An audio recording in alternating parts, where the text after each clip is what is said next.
Hoy conocerás quiénes fueron los lugartenientes más despiadados de Pablo Emilio Escobar Gaviria. Entre los hechos que se les atribuyen se encuentran la explosión del vuelo 203 de Avianca, el atentado contra la sede del DAS en Bogotá, el magnicidio del ministro de Justicia Rodrigo Lara Bonilla y la campaña de violencia para dar de baja a cientos de miembros de la Policía Nacional en Medellín. Hablamos de alias Pinina, El Chopo, El Arete y los hermanos Mosquera, figuras clave dentro de la estructura del cartel de Medellín y algunos de los hombres más temidos de la organización. Sin más preámbulos, acompáñanos a conocer la historia de estos personajes.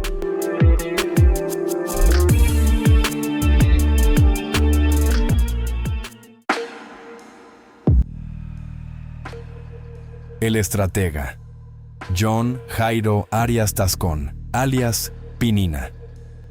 En la cúspide de la jerarquía operativa del Cártel de Medellín, ocupando el quinto lugar en importancia de toda la vasta y letal organización, se encontraba un joven de apariencia inofensiva, John Jairo Arias Tascón. Nacido el 21 de octubre de 1961 y criado en las calles del marginado barrio Lovaina de Medellín, inmerso en la extrema pobreza, Arias Tascón representa a la perfección el arquetipo de la cooptación criminal de la juventud antioqueña de la época. Su incursión en el bajo mundo fue precoz y acelerada. A los 12 años inició su carrera delictiva como un simple ladrón callejero, absorbiendo los rudimentos de la supervivencia urbana. Apenas 3 años después, a los 15, ya se había consolidado como un asesino a sueldo implacable y eficiente. Un talento oscuro que pronto llamó la atención de las cúpulas mafiosas, llevándolo a las más altas esferas del crimen organizado. La apariencia física de Arias Tascón generaba una disonancia cognitiva profunda frente a la monstruosidad de sus actos. Con una estatura de apenas 1,65 metros, un rostro de facciones notablemente juveniles que le restaban edad, y un tono de voz inusualmente agudo, resultaba difícil imaginarlo como un genio del mal. Precisamente por estas características, sus pares en el bajo mundo lo apodaron Pinina, en referencia directa y hasta burlesca al personaje infantil interpretado por la actriz Andrea del Boca en la popular telenovela argentina de los años 70, Papá Corazón. Sin embargo, detrás de esta fachada inofensiva, casi frágil, operaba una mente maestra para la violencia. Pinina se convirtió en el líder indiscutible de la temida banda criminal Los Priscos, una red de sicarios al servicio absoluto del cártel, y ascendió rápidamente hasta convertirse en la mano derecha militar y el jefe de sicarios favorito de Pablo Emilio Escobar Gaviria, siéndole leal hasta el último aliento. Alias Pinina trascendió la figura del simple gatillero de esquina. Era el cerebro táctico, el estratega frío y calculador, detrás de los grandes golpes que desestabilizaron y doblegaron a la nación colombiana. Pinina era mi gran amigo, era la persona que me llevó por el cartel de Medellín, aprendí mucho de él, era un hombre demasiado cercano a Pablo Emilio Escobar Gaviria, una inteligencia exageradamente sagaz, no tenía estudio, porque él venía de una extracción muy humilde. Su prontuario criminal es un recorrido por la historia más sangrienta del país. Estuvo directamente involucrado en la planificación y ejecución del asesinato del ministro de Justicia Rodrigo Lara Bonilla, en abril de 1984, un hecho que declaró la guerra abierta contra el Estado colombiano. Posteriormente, orquestó la muerte del director del diario El Espectador, Guillermo Cano Izaza, en 1986, silenciando a la prensa libre. El asesinato del valeroso coronel Jaime Ramírez Gómez ese mismo año. El secuestro y posterior homicidio del Procurador General de la Nación, Carlos Mauro Hoyos, en 1988. Y el homicidio del gobernador de Antioquia, Antonio Roldán Betancourt, en 1989. A estos crímenes selectivos se suman atentados terroristas de magnitudes dantescas, como el mortífero camión bomba en Bogotá, a finales de 1989. Con Pinina, se inauguró y perfeccionó la era del asesinato selectivo como la principal herramienta de chantaje, terror y presión política del narcotráfico frente a una sociedad inerme. Su caída, tan dramática y violenta como lo fue su vida entera, ocurrió el 13 de junio de 1990. Para entonces, con apenas 28 años, Pinina era el hombre más buscado del ala militar del cártel. La traición, moneda de cambio habitual en las entrañas de la mafia, provino no de un cartel rival ni de un socio traicionero, sino de su propia empleada doméstica, quien, motivada posiblemente por la jugosa recompensa, delató su ubicación exacta a las autoridades. A las 2 de la tarde, mientras el sicario se encontraba descansando en su lujoso apartamento, ubicado en el exclusivo barrio El Poblado de Medellín, acompañado por su esposa y su bebé de apenas 6 meses, decenas de efectivos de un cuerpo de élite de la Policía Nacional irrumpieron en el lugar para capturarlo. Al percatarse del inminente asalto policial, Pinina, negándose rotundamente a pasar el resto de sus días en una prisión, tomó una decisión extrema. Saltó por una ventana desde el 3er piso del edificio, en un intento desesperado por escapar del cerco. La brutal caída contra el pavimento le provocó la fractura de un tobillo, además de graves lesiones en el cráneo y en un brazo. Aún malherido y arrastrándose con inmensa dificultad, logró llegar al área del estacionamiento en el 1er piso. Allí, se topó de frente con un escuadrón de uniformados fuertemente armados que cubrían el perímetro. Lejos de rendirse o levantar las manos, el jefe de sicarios desenfundó su arma y abrió fuego, desatando una feroz balacera en la que finalmente cayó abatido, terminando así con su reinado de terror. La sorpresiva muerte de Pinina supuso un golpe devastador, estructural y moral para la organización de los extraditables. El general Miguel Maza Márquez llegó a afirmar públicamente que su baja era de una dimensión tan colosal que solo se equiparaba a la posible caída del propio Pablo Escobar. El patrón, presa de la paranoia y el dolor por la pérdida de su sicario favorito, creyó inicialmente que los hombres de confianza de Pinina lo habían vendido y ordenó la muerte de varios de ellos en una sangrienta purga interna, antes de descubrir la verdad sobre la empleada doméstica. La importancia estratégica y emocional de este hombre para Escobar quedó demostrada inmediatamente con fuego, en una feroz represalia. Pocas horas después de su muerte, el cártel detonó un devastador coche bomba junto a la comisaría de policía de ese mismo sector residencial en El Poblado, provocando múltiples estragos materiales y humanos, e intensificó drásticamente la cacería indiscriminada de oficiales de la fuerza pública, elevando sustancialmente las recompensas monetarias por cada policía asesinado en las calles de Medellín. Su letal legado fue tan profundo que décadas después, su figura seguiría inspirando temibles personajes en producciones de televisión que retratan los años oscuros del narcoterrorismo. Carlos Mario, ¿usted cuántos muertos tiene a sus espaldas? No recuerdo. ¿Perdió la cuenta? No, es que nunca hago cuenta de eso porque creo que es muy tenebroso.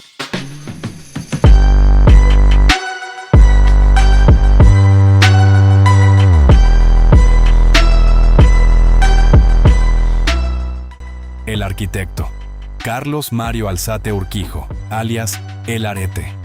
Si Pinina cimentó la macabra estrategia del asesinato selectivo de figuras de alto perfil, Carlos Mario Alzate Urquijo fue el instrumento frío y calculador mediante el cual el cártel de Medellín escaló su guerra sin cuartel hacia el terrorismo de masas. Nacido el 26 de septiembre de 1961 en Medellín, el hombre que el país entero llegaría a conocer y temer bajo el alias de El Arete, no tuvo que escalar desde las pandillas callejeras con el mismo esfuerzo que otros gatilleros. Alzate Urquijo poseía una ventaja intrínseca, un salvoconducto de oro en la estructura mafiosa, la lealtad cimentada en inquebrantables lazos de sangre. Era hijo de Catalina Urquijo, y un detalle aún más determinante, sobrino directo de Ligia Urquijo, la entonces esposa de Roberto Escobar Gaviria, el hermano de Pablo Escobar. Este parentesco le otorgó una confianza absoluta dentro del núcleo más íntimo y reservado de los extraditables. Al estar amparado por este linaje, su rol superó el de un simple tirador. Operaba como un estratega logístico y un enlace de altísimo nivel entre la cúpula criminal y las alas terroristas. El prontuario de alias El Arete hiela la sangre. Se le atribuye la responsabilidad directa, ya sea como ejecutor material o como organizador, de casi 300 muertes a lo largo de su trayectoria. Esta espeluznante cifra fue posteriormente ratificada y reconocida por otros exmiembros de la organización. Sin embargo, su nombre en la historia criminal no está ligado a crímenes rutinarios, sino que quedó grabado para siempre en dos de los actos de terrorismo urbano más catastróficos, cobardes y mortíferos que haya presenciado el hemisferio occidental. El primero de estos horrores ocurrió el lunes 27 de noviembre de 1989. El cártel, en un intento desesperado por alterar el rumbo de la nación, buscó aniquilar al entonces candidato presidencial César Gaviria Trujillo. Para lograrlo, orquestaron un macabro plan para infiltrar explosivos en el vuelo 203 de la aerolínea comercial Avianca, aunque por azares del destino Gaviria nunca subió a la aeronave. La detonación se produjo implacablemente minutos después del despegue, cuando el Boeing sobrevolaba el municipio de Soacha. El resultado fue apocalíptico. 110 civiles inocentes perdieron la vida de forma fulminante al desintegrarse el avión en el aire. Este atentado atroz marcó un punto de no retorno. El grupo demostró que su crueldad no tenía límites geográficos ni morales. La sociedad colombiana apenas intentaba procesar la masacre de Avianca cuando, apenas unos días después, el 6 de diciembre de 1989, Alzate Urquijo y el brazo terrorista del cártel volvieron a golpear. Esta vez apuntaron al corazón de la inteligencia estatal, la sede central del Departamento Administrativo de Seguridad, DAS, en pleno centro de Bogotá. Un autobús urbano, acondicionado secretamente con 500 kilogramos de dinamita, detonó a primera hora de la mañana. El objetivo era asesinar al director de la institución, el general Miguel Maza Márquez. La explosión fue de dimensiones monstruosas. La onda expansiva destruyó por completo la fachada del edificio gubernamental y arrasó con incontables locales a varias cuadras a la redonda. El ataque dejó un cráter en el pavimento, 52 personas muertas y cerca de 1,000 ciudadanos heridos, en su abrumadora mayoría transeúntes, civiles y trabajadores. Pero a medida que los años pasaron y el bloque de búsqueda, junto a escuadrones enemigos como los Pepes, aniquilaban la estructura de Escobar, El Arete tomó una decisión pragmática para garantizar su supervivencia. Acorralado, se entregó voluntariamente a la justicia colombiana en febrero de 1993. En sus declaraciones, y calculando los beneficios de la ley de sometimiento, confesó su participación tanto material como intelectual en las peores masacres perpetradas, atribuyéndose los magnicidios de Avianca, el DAS, y su investigación en el previo asesinato del ministro Rodrigo Lara Bonilla. Lo que sucedió a continuación representa uno de los capítulos más indignantes de los procesos de justicia transicional en el país. El desenlace de su vida penal ilustra las enormes concesiones que el Estado otorgó en la época, pese a haber admitido su culpa en actos de terrorismo masivo y ser el cerebro detrás de la muerte de centenares de personas. Carlos Mario Alzate Urquijo purgó una condena de apenas 8 años en prisión. Para el año 2001, abandonó la cárcel convertido en un hombre libre. Desde entonces, su rastro comenzó a difuminarse como un fantasma. Análisis de inteligencia e investigaciones adelantadas por medios como el diario El Tiempo han apuntado a que, protegido por el anonimato o por acuerdos clandestinos, adquirió una identidad falsa y cruzó el océano para instalarse en Barcelona, España. Mientras la Fiscalía General de la Nación sigue rastreando y ocupando bienes e inmuebles de lujo en Medellín, adquiridos con su fortuna ensangrentada, El Arete habría logrado lo impensable: desvanecerse en las calles de Europa, eludiendo venganzas y disfrutando de una impunidad abrumadora en el viejo continente. Mario Alberto Castaño Molina. El Chopo era un amargado, casi siempre vivía drogado, borracho, disparaba por todo, sus rumbas eran muy bravas. Por ir a tomar trago con el Chopo tenía que llevar chaleco antibalas, muy peligroso, muy rápido con la pistola. El rey de los bandidos, Mario Alberto Castaño Molina, alias El Chopo. A medida que el bloque estatal, liderado por el bloque de búsqueda y los implacables escuadrones de la muerte como los Pepes, eliminaban sistemáticamente a los lugartenientes históricos de la organización, la maquinaria militar de los extraditables requería urgentemente un comandante dispuesto a sostener la violencia en la etapa de mayor desesperación y paranoia del cártel. Ese hombre fue Mario Alberto Castaño Molina, mundialmente temido en el bajo mundo bajo el alias de El Chopo. Nacido el 28 de enero de 1953 en el municipio de Itaguí, Antioquia, Castaño Molina representaba a una generación de criminales endurecidos por la sangre y el fuego. Su apodo no era casual. Derivaba directamente del término coloquial utilizado en las peligrosas comunas de Medellín para referirse a los fusiles de asalto, un reflejo directo y aterrador de su inmensa capacidad de fuego y de su vocación por la guerra abierta. La carrera criminal de El Chopo estuvo marcada por una lealtad inquebrantable hacia Pablo Escobar, el máximo líder del cártel, profundamente impresionado por la inusual agilidad mental de Castaño Molina, su frialdad táctica y una brutalidad implacable que espantaba incluso a otros asesinos.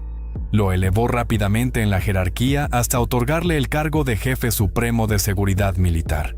Fue el propio Escobar quien, admirando su macabra eficiencia, lo bautizó con el tétrico honorífico de El Rey de los Bandidos. John Jairo Velázquez, alias Popeye, llegó a relatar en testimonios posteriores que El Chopo era visto casi como un dios de la violencia entre sus subordinados, un individuo acelerado y despiadado, que ostentaba un inmenso poder letal dentro del engranaje del terror. Castaño Molina no solo fue el brazo armado en las calles, coordinando matanzas a diestra y siniestra. Junto a figuras como Pinina, demostró una audacia espectacular, llegando a organizar el audaz rescate de los hermanos Muñoz Mosquera de la cárcel Bellavista, utilizando un helicóptero pintado con los colores oficiales de la Policía Nacional.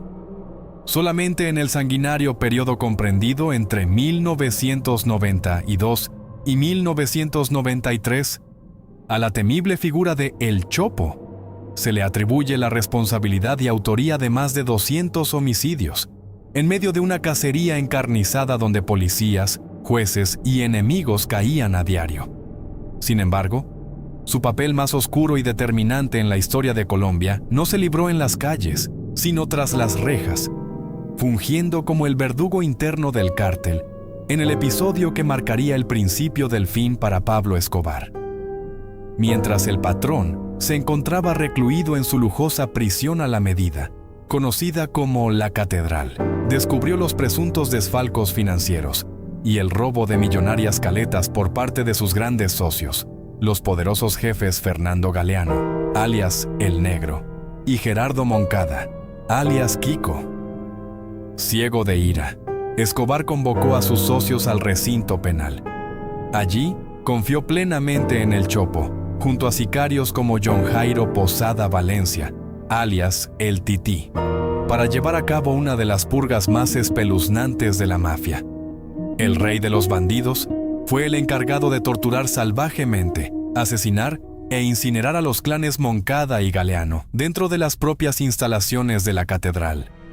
Esta purga interna, ejecutada con una crueldad indescriptible, desencadenó la fractura definitiva y total de la organización criminal, propiciando el nacimiento de los Pepes, perseguidos por Pablo Escobar. Una alianza de antiguos socios y paramilitares sedientos de venganza que, a la postre, destruirían al cártel de Medellín. Tras la espectacular y mediática fuga de Escobar de la catedral, el asedio del Estado y de sus enemigos se volvió asfixiante. En esta fase de acorralamiento, el legado criminal de Castaño Molina trascendió la mera figura de guardaespaldas. Él fue quien sentó las oscuras bases operativas y de cobro de extorsiones de lo que posteriormente mutaría en la temida Oficina de Envigado, el gigantesco sindicato criminal que controlaría hegemónicamente la ciudad de Medellín por las siguientes décadas. El Chopo se convirtió en el último escudo humano de un capo cada vez más acorralado y desesperado. Pero a todo rey le llega su final. Tras meses de una frenética cacería humana, la carrera criminal de Mario Alberto Castaño Molina culminó abruptamente el 19 de marzo de 1993. Efectivos de inteligencia de la Policía Nacional lograron ubicar su escondite en Medellín. Al verse rodeado, lejos de claudicar, el Chopo decidió caer peleando, fiel a su violento apodo. Se desató un feroz enfrentamiento armado contra las fuerzas del orden. Su nivel de amenaza y ferocidad era tal que, en medio de la ráfaga de fuego cruzado, su cuerpo recibió aproximadamente 48 impactos de bala. Murió en el acto, cayendo sobre el pavimento con una pistola aún fuertemente empuñada en sus manos. Oficiales de alto rango de la fuerza pública reconocieron inmediatamente que la neutralización del rey de los bandidos, el último gran jefe militar activo, no era solo una victoria táctica, sino la pieza clave y definitiva que destruyó el escudo armado de Escobar y aceleró irreversiblemente el desmoronamiento final del cártel de Medellín. La internacionalización del sicariato, los hermanos Muñoz Mosquera, el poder de fuego y la capacidad de intimidación del cártel de Medellín no se limitaban a individuos aislados. La violencia se extendía y se heredaba a través de linajes familiares enteros que consagraron su vida al asesinato. Un ejemplo perfecto de esta dinastía del terror son los hermanos Muñoz Mosquera. El mayor de ellos, Brances Alexander Muñoz Mosquera, era temido en todo el país bajo el alias de Tyson, un apodo ganado a pulso debido a su contextura física y su evidente similitud fenotípica con el legendario boxeador estadounidense de peso pesado. Tras la dramática caída de Pinina, Tyson fue el hombre elegido por Pablo Escobar para asumir la jefatura militar y logística en Medellín. Su audacia no tenía límites. De hecho, en una ocasión, Escobar ordenó a otros capos rescatar a Tyson y a su hermano de la cárcel de Bellavista, utilizando un helicóptero pintado falsamente con los colores y emblemas de la Policía Nacional. Como jefe militar, Tyson se convirtió en el principal promotor e ideólogo del infame Plan Pistola, una campaña atroz y sanguinaria que financiaba y pagaba recompensas millonarias por el asesinato de oficiales de policía en las calles. Esta cacería indiscriminada cobró la vida de miles de uniformados, sumiendo a la ciudad en un luto perpetuo. El reinado de Tyson fue brutal pero breve. Fue neutralizado el 28 de octubre de 1992, traicionado por una simple llamada telefónica que logró ser interceptada y rastreada por los equipos de la inteligencia policial. Sin embargo, fue su hermano menor, Dandeny Muñoz Mosquera, conocido en el bajo mundo como alias La Quica, quien representó la verdadera internacionalización jurídica y operativa del sicariato colombiano. Nacido en 1965, La Quica fue reclutado por la maquinaria de Pablo Escobar a la prematura edad de 12 años. Gracias a su frialdad, ascendió rápidamente en el escalafón criminal, encargándose presuntamente de una tarea perturbadora: administrar y dirigir campamentos clandestinos de entrenamiento donde adoctrinaba a menores de edad de los barrios más pobres para convertirlos en gatilleros profesionales y precisos. La historia de La Quica dio un giro sin precedentes cuando cruzó las fronteras. En un intento por evadir el asfixiante cerco del bloque de búsqueda, o más probablemente, cumpliendo una misión secreta de la cúpula mafiosa para asesinar a testigos clave e informantes del cártel refugiados en territorio estadounidense, como el exnarcotraficante Max Mermelstein, Muñoz Mosquera viajó a Nueva York. El 25 de septiembre de 1991, mientras utilizaba un teléfono público en el barrio de Queens, fue interceptado y capturado por agentes federales por posesión de pasaportes falsos.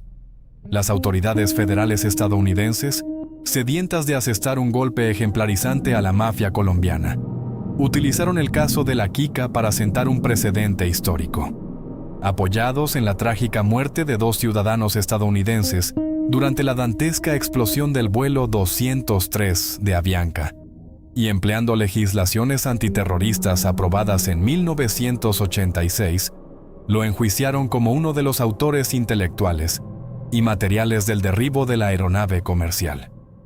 Este juicio estuvo plagado de controversias, a pesar de que las propias autoridades colombianas, incluyendo al fiscal general Gustavo de Grave, y los testimonios jurados de figuras confesas como El Arete, señalaban inequívocamente que la responsabilidad del atentado recaía en otros actores del cártel, el gobierno estadounidense avanzó implacable. Tras un primer juicio que fue anulado, La Quica fue hallado culpable de los 13 cargos en su contra, a finales de 1994. Durante la lectura de la sentencia, el juez Sterling Johnson Jr., describiéndolo como un hombre intrínsecamente malvado que disfrutaba causando sufrimiento, le dictó una condena aplastante y sin precedentes: 10 cadenas perpetuas consecutivas más 45 años de prisión. Hoy en día, Dandeny Muñoz Mosquera purga esta condena en una prisión federal de máxima seguridad en los Estados Unidos, encarnando el máximo castigo transnacional y el oscuro final de la letal estructura armada de Pablo Escobar. Las caras sobrevivientes entre el espectáculo y el púlpito. Para entender verdaderamente la inmensa magnitud sociológica y el profundo impacto a largo plazo del Cártel de Medellín en la historia de Colombia, es absolutamente imperativo analizar el destino de los lugartenientes que sobrevivieron a la cruenta y despiadada guerra de los años 90. Los excepcionales casos de John Jairo Velázquez Vázquez, mundialmente conocido como Popeye, y Luis Carlos Aguilar Gallego, temido bajo el alias de El Mugre, evidencian a la perfección los dos extremos diametralmente opuestos de la vida postcriminal: la búsqueda desesperada por los focos mediáticos y el refugio absoluto en las sombras del anonimato. John Jairo Velázquez Vázquez nació el 15 de abril de 1962 en el municipio de Yarumal, Antioquia. En su juventud, ingresó a la Escuela de Suboficiales de la Armada de la República de Colombia, institución donde adquirió su característico apodo de Popeye, debido a un innegable parecido físico con el célebre personaje de las tiras cómicas, un rasgo que posteriormente intentaría suprimir mediante cirugías plásticas. Velázquez Vázquez se convirtió en el jefe de seguridad inmediato de Pablo Escobar, y en el hombre que, con el paso de los años, confesaría ante el mundo el nivel más íntimo y perturbador de la psicopatía de la organización criminal. El prontuario de alias Popeye es escalofriante, y él mismo se encargó de relatarlo con frialdad. Participó de manera directa y material en el asesinato de al menos 250 personas. Reconoció su complicidad y responsabilidad en la muerte indirecta de cerca de 50.000 ciudadanos colombianos durante la guerra contra el Estado, y coordinó la detonación de más de 200 coches bomba a lo largo y ancho del país. Su nivel de obediencia hacia el líder del cártel rozaba lo patológico y lo inhumano. El ejemplo más atroz de esta sumisión ocurrió cuando Escobar le exigió elegir entre su lealtad a la organización y la vida de su propia novia, al descubrirse que ésta operaba como informante secreta de las autoridades. Frente a la macabra orden de vos o ella, Velázquez Vázquez no lo dudó un solo segundo y la asesinó personalmente para probar su fidelidad irrestricta. Tras someterse a la justicia, Popeye cumplió una larga condena de 23 años y 3 meses en prisiones de máxima seguridad, tiempo durante el cual, sorprendentemente, obtuvo 14 diplomas académicos, incluyendo uno del Servicio Nacional de Aprendizaje, SENA. Sin embargo, al salir en libertad, lejos de buscar un perfil bajo, capitalizó mediáticamente su sangriento pasado. Se transformó en un influyente y sumamente polémico youtuber a través de su canal Popeye_Arrepentido, logrando amasar la impactante cifra de más de 1.500.000 suscriptores. Su figura pública generó un profundo, constante y doloroso debate a nivel nacional sobre la apología al delito y el respeto a la memoria histórica de sus miles de víctimas. Su faceta de estrella digital duró hasta mayo de 2018, cuando fue apresado nuevamente por los delitos de extorsión y concierto para delinquir. Finalmente, la muerte lo alcanzó tras las rejas. Falleció a los 57 años, el 6 de febrero de 2020, en el Instituto Nacional de Cancerología de Bogotá, consumido por un agresivo cáncer de esófago que hizo metástasis. En el extremo completamente opuesto a este circo mediático reside la figura enigmática de Luis Carlos Aguilar Gallego, alias El Mugre o Tobías. Nacido en octubre de 1950, en el municipio de La Estrella, Antioquia, este letal sicario y jefe militar del cártel estuvo indiciado y profundamente involucrado en procesos judiciales de altísimo perfil, como el terrorífico atentado a la sede del DAS y la monstruosa explosión del vuelo 203 de Avianca. Sin embargo, a diferencia de sus antiguos compañeros de armas que cayeron abatidos o buscaron fama, El Mugre optó por una estrategia radicalmente distinta: someterse a la justicia temporalmente y luego utilizar sus inmensos recursos para desvanecerse por completo en el anonimato más absoluto. Un trabajo sistemático, minucioso y profesional de borrado de identidad y reubicación geográfica le permitió escapar hábilmente de las incesantes venganzas del bajo mundo. El silencio sobre su paradero fue casi total durante décadas, hasta que investigaciones recientes, impulsadas por las autoridades colombianas que buscaban resolver de manera definitiva los casos abiertos de los magnicidios de los años 90, apuntaron a una transformación existencial que resulta sencillamente inverosímil. Los informes de inteligencia internacional han rastreado sus pasos y sugieren que Aguilar Gallego habría logrado cruzar el Océano Atlántico de forma clandestina, radicándose discretamente en la región de Murcia, en España. Allí, presuntamente oficia como pastor en una modesta iglesia evangélica de la localidad, predicando bajo una identidad completamente nueva e irrastreable. De coordinar sanguinarias matanzas callejeras y actos de terrorismo urbano sin precedentes, a predicar la palabra divina y la redención de los pecados en el continente europeo, la insólita vida actual de El Mugre representa a la perfección el perturbador y desesperanzador anonimato de una justicia transicional que, a los ojos de muchas de las víctimas del conflicto armado colombiano, terminó siendo dramáticamente fallida. Para finalizar la historia del ala paramilitar del Cártel de Medellín, culminó oficialmente el 2 de diciembre de 1993, cuando un Pablo Escobar acorralado, con exceso de peso y descalzo, fue abatido en un tejado del barrio Los Olivos por efectivos del bloque de búsqueda. Había perdido a sus escudos humanos. Pinina, Tyson y el Chopo yacían en el cementerio, mientras que otros como el Arete y Popeye cumplían sus condenas en prisión. Sin embargo, el desmantelamiento de estos líderes no erradicó la metodología que crearon. Las tácticas desarrolladas por Castaño Molina y Arias Tascón sentaron un precedente para las futuras generaciones del crimen organizado. Organizaciones emergentes como Los Rastrojos y el poderoso Clan del Golfo, liderado posteriormente por Darío Antonio Úsaga, Otoniel, heredaron el control territorial y las rutas de financiamiento en una nueva fase de narcoparamilitarismo que requirió décadas adicionales de combate. Asimismo, el surgimiento de figuras como Orlando Sánchez Cristancho, el enigmático hombre del overol, demostró que los herederos del Cártel de Cali y el norte del Valle asimilaron la lección de la violencia estructural, operando de manera más silenciosa pero igualmente letal. La revisión histórica de estos sicarios revela una sombría realidad criminológica. Los hombres que conformaron este círculo no eran simples criminales comunes, sino ejecutores de una insurgencia impulsada por el narcotráfico que obligó a una nación entera a reescribir su constitución y a reformar por completo sus instituciones policiales y judiciales.